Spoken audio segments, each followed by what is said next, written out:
Tds Topografia, Serviços e Obras. Episódio 18.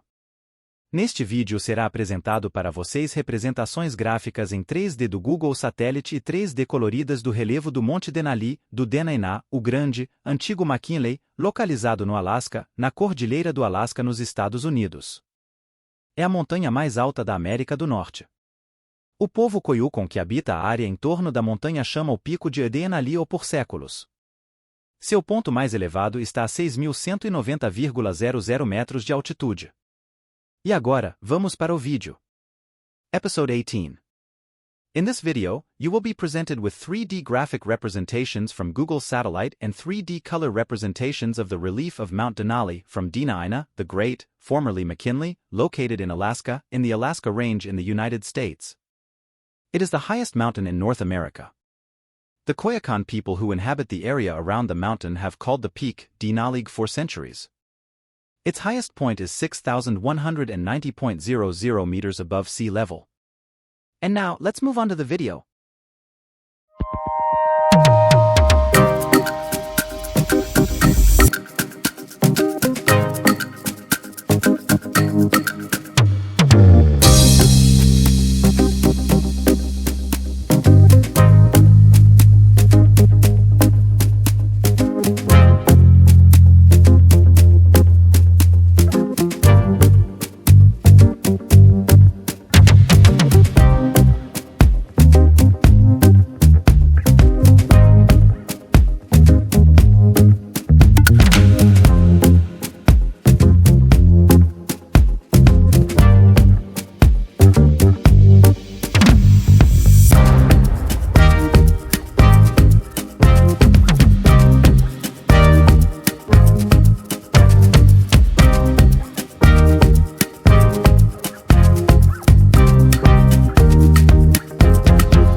para vocês que chegaram até aqui no vídeo, por favor não deixem de se inscreverem no canal, compartilhá-lo e fazer seus comentários na caixa que fica localizada logo abaixo. Estes vídeos estão em Full HD, assistam também em sua Smart TV, para terem uma experiência ainda melhor. Muito obrigado por assistirem. And for those of you who made it this far in the video, please don't forget to subscribe to the channel, share it and leave your comments in the box located right below. Thank you very much for watching.